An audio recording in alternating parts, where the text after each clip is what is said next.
apa kabar semuanya? Anak-anak kelas 3 yang hebat-hebat.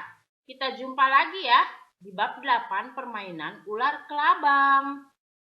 Nah, tujuan dari pembelajaran ini adalah peserta didik dapat memberi contoh permainan tradisional Betawi. Peserta didik dapat menjelaskan cara permainan ular kelabang.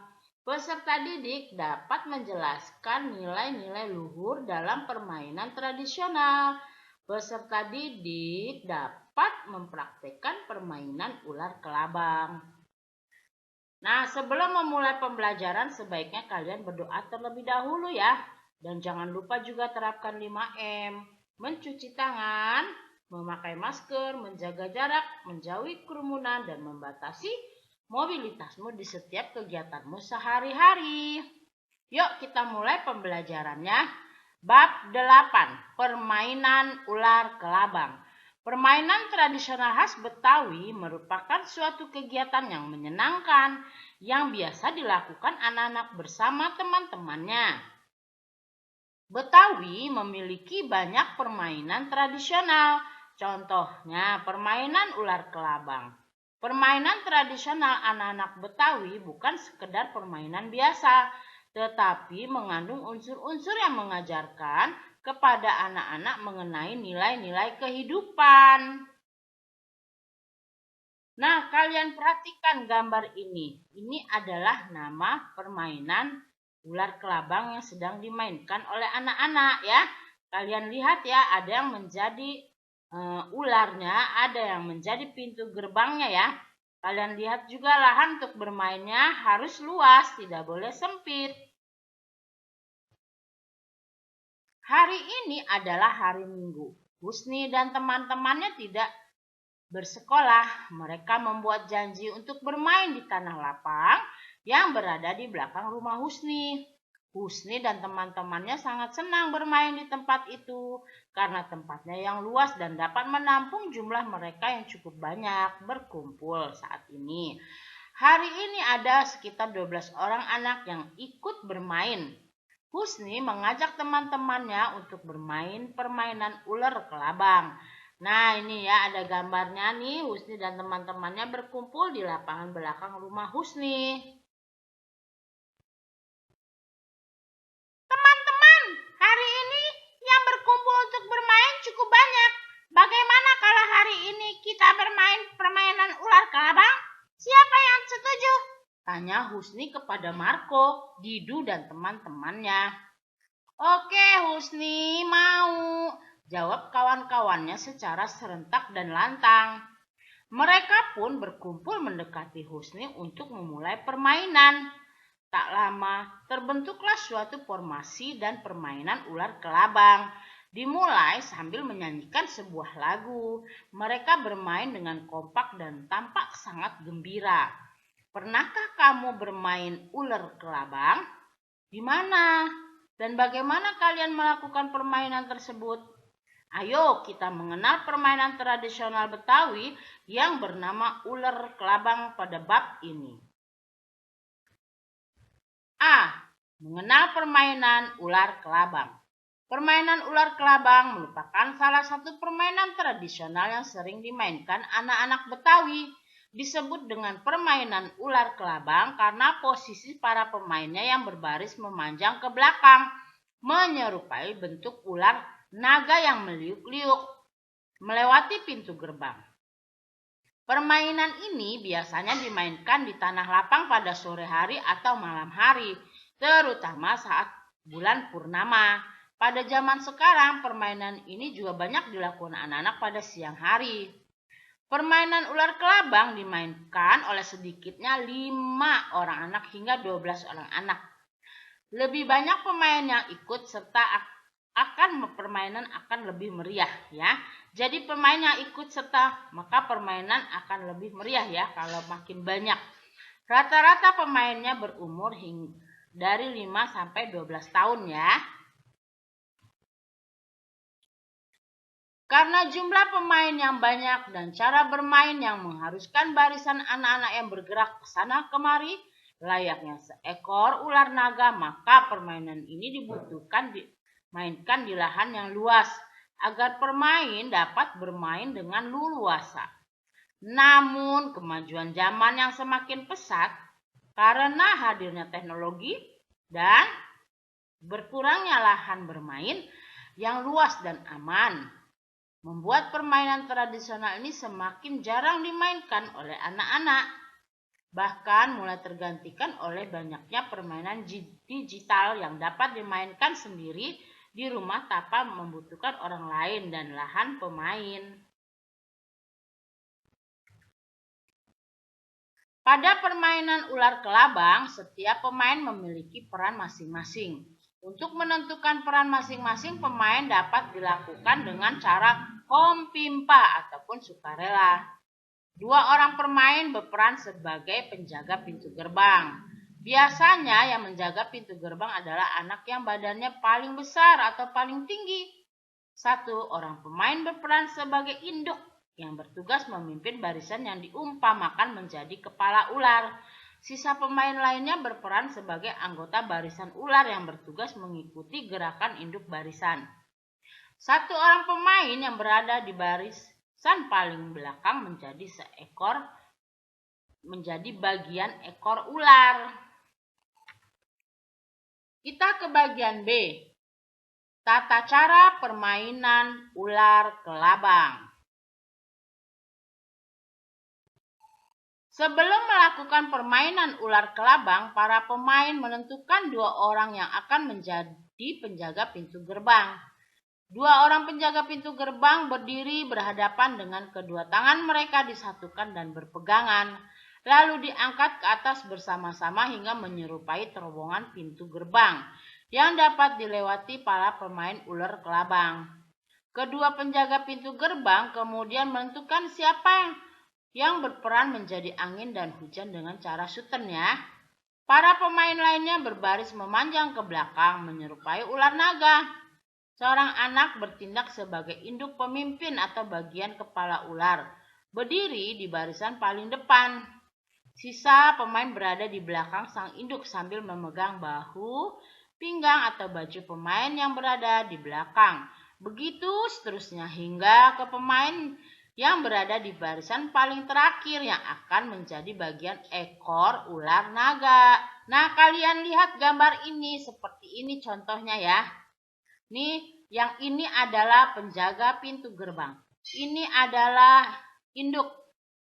Ini anggotanya dan ini menjadi ekor ular naga yang paling belakang. Nanti anak-anak ini melewati barisan ini masuk ke terowongan ini. Nanti mutar lagi ya.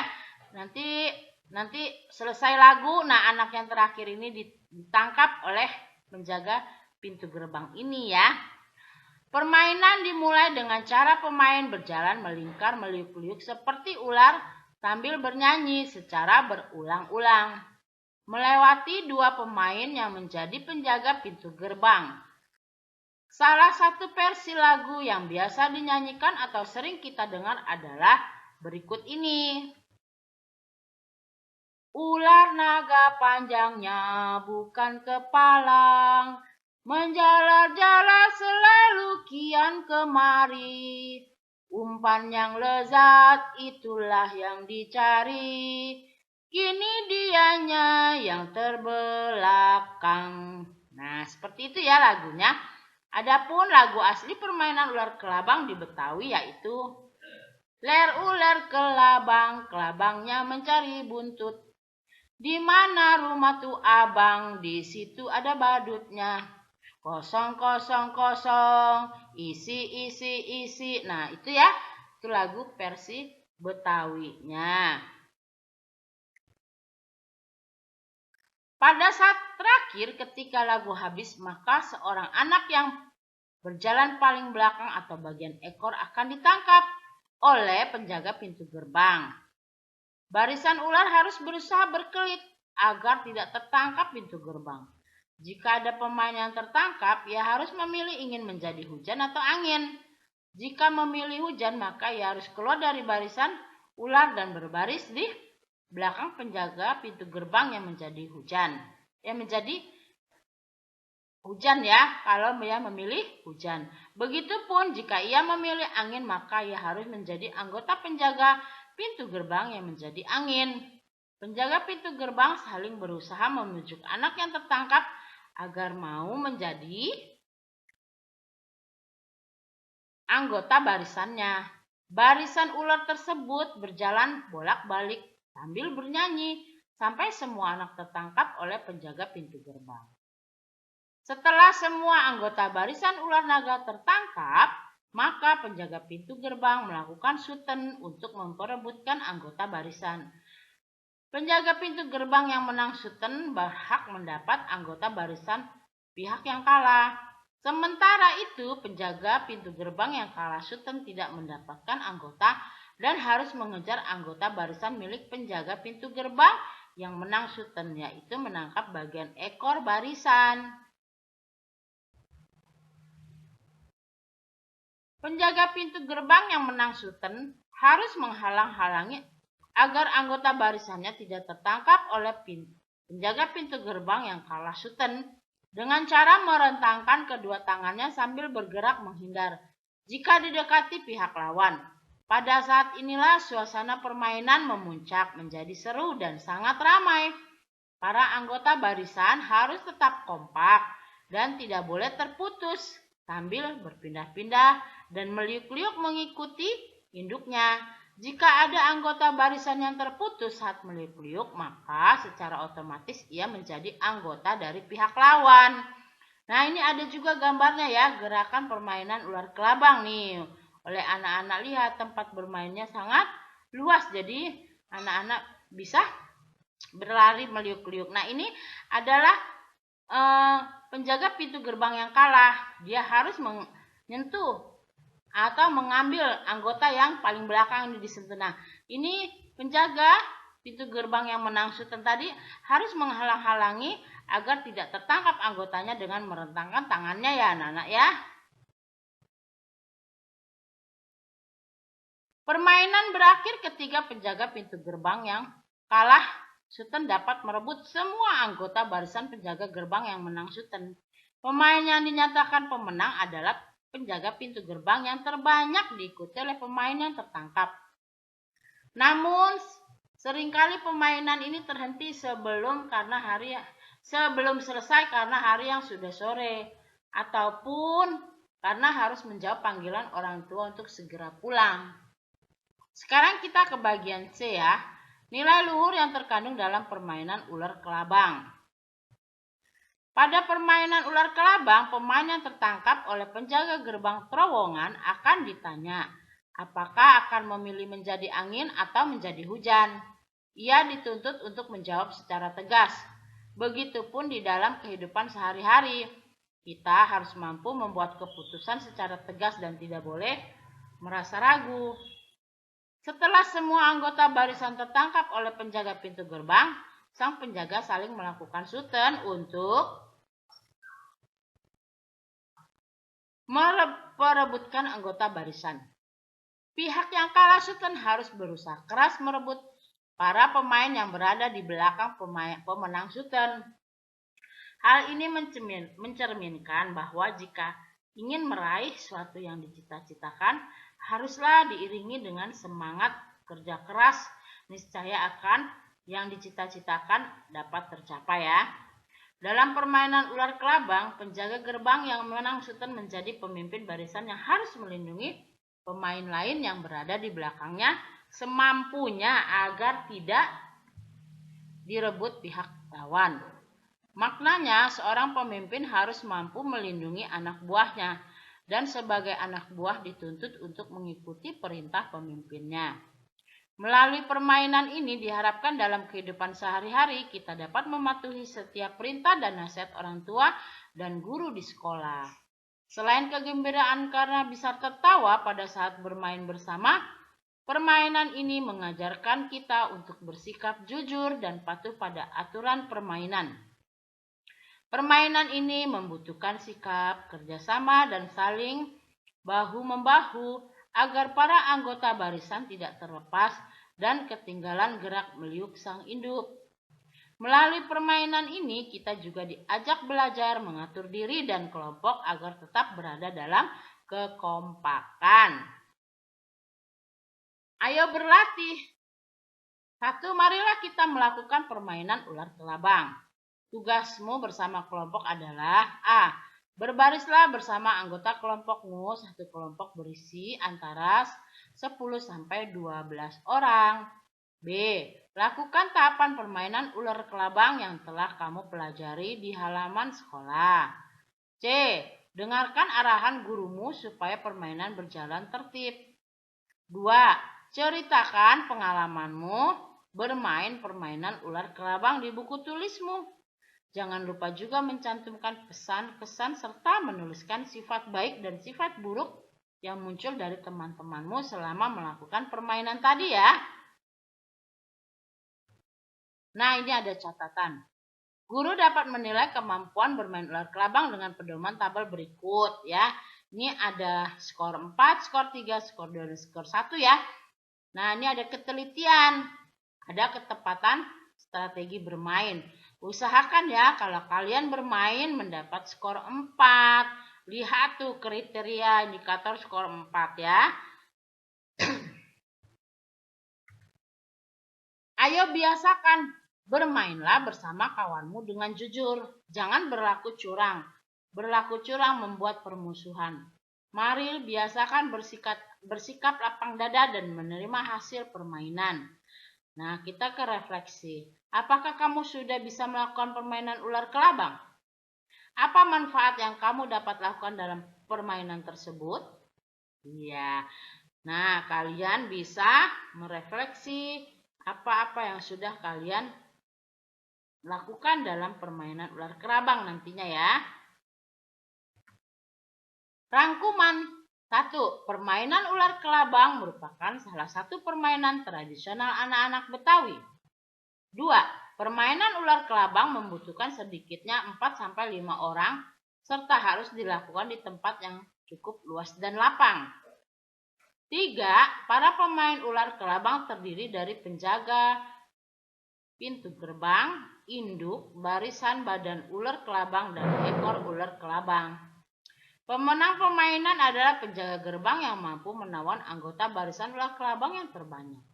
Nilai luhur yang terkandung dalam permainan ular kelabang yaitu persatuan, kejujuran, kekompakan, patuh pada aturan, lapang dada, dan kerja sama.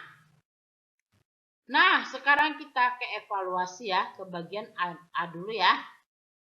Nomor 1, jika kamu dan temanmu berjumlah 11 orang, kalian dapat melakukan permainan titik-titik bersama-sama.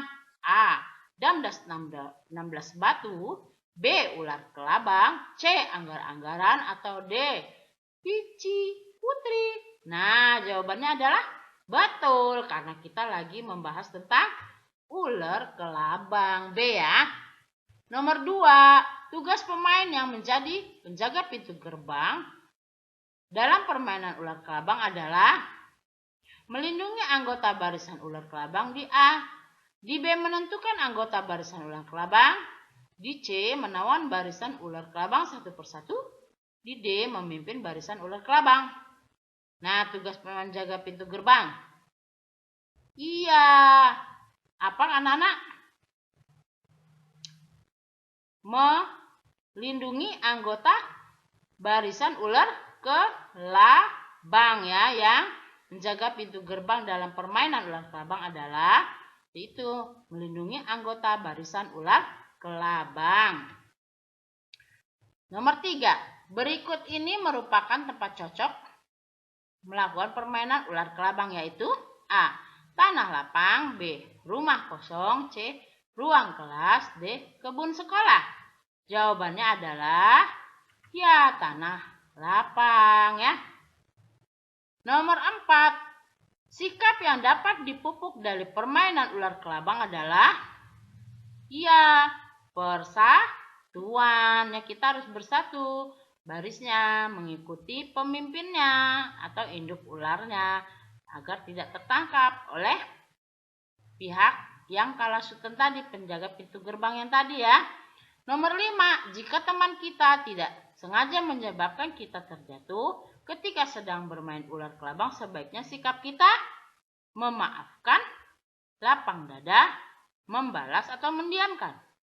Kalau kita itu tidak sengaja dia menyebabkan kita terjatuh, yaitu bersikap memaafkan ya, karena dia sudah membuat kita jatuh ya, kita harus memaafkannya. Isilah titik-titik di bawah ini dengan jawaban yang benar. Pada zaman dahulu, permainan ular kelabang biasa dimainkan anak-anak Betawi pada saat apa? Ya, pada saat sore atau malam hari, terutama pada saat bulan purnama. Ya, anak-anak, betul ya? Nomor 2, menentukan permainan ular kelabang dilakukan dengan cara suten ya. Nah, sekarang nomor 3, pemain yang menjadi pemimpin barisan dalam ular kelabang disebut. Pemain yang menjadikan pemimpin barisan dalam permainan ular kelabang disebut, yaitu induk ya, atau pemimpin ya. Nah, sikap kita jika dinyatakan kalah dalam permainan adalah menerima kekalahan dengan lapang dada. Permainan ular kelabang dinyatakan berakhir jika penjaga gerbang yang kalah suten dapat merebut anggota barisan penjaga gerbang yang menang suten ya. Tadi direbut kembali ya. Oke, kita lanjut. Kita ke bagian C. Jawablah pertanyaan-pertanyaan berikut dengan tepat. Nomor 1, sebutkan para pemain yang terlibat dalam permainan ular kelabang. Jelaskan pula apa tugas dari masing-masing pemain tersebut. Penjaga pintu gerbang bertugas menjadi terowongan, menentukan siapa berperan menjadi angin dan hujan dengan cara suten ya, mereka berdua itu. Nah, itu ya. Sekarang induk ular bertindak sebagai induk pemimpin atau bagian kepala ular, berdiri di barisan paling depan. Nah, itu induk ular ya. Sisa pemain berada di belakang sang induk sambil memegang bahu, pinggang atau baju pemain yang berada di belakangnya. Begitu seterusnya hingga ke pemain yang berada di bagian akhir ya, belakang, terakhir menjadi bagian ekor ular naga ya. Nah, itulah. Oke, kita lanjut. Bagaimana cara memenangkan permainan ular kelabang? Yaitu yang apa, anak-anak? Bagaimana cara memenangkannya? Ya, penjaga yang kalah suten harus merebut anggota barisan ular kelabang yang menang suten ya, sampai semuanya tertangkap oleh si penjaga pintu gerbang yang kalah suten ya. Apa sajakah nilai-nilai luhur yang terkandung dalam permainan ular kelabang? Yaitu persatuan, kejujuran, kekompakan, patuh pada aturan, lapang dada, dan kerja sama. Mengapa kita tidak boleh curang dalam bermain? Ya, karena curang menciptakan permusuhan ya. Curang akan merugikan diri sendiri. Mengapa permainan ular kelabang ini kini semakin jarang dimainkan oleh anak-anak masa kini?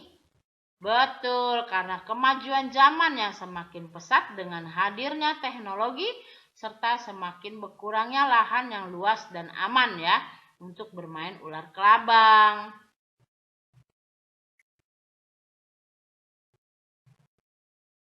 Nah, demikianlah pembelajaran lingkungan dan budaya Jakarta PLBJ dalam bab 8 ini, permainan ular kelabang, untuk kelas 3 SD dan MI. Sampai jumpa lagi di pembelajaran berikutnya di bab 9, seni main pukul Betawi. Terima kasih ya kalian telah menyimak pembelajaran ini. Mohon maaf jika ada kesalahan, semoga bermanfaat. Jangan lupa ya like, share, komen, dan subscribe-nya hanya di channel YouTube Ratnasari Rahab. Wassalamualaikum warahmatullahi wabarakatuh. Salam sejahtera.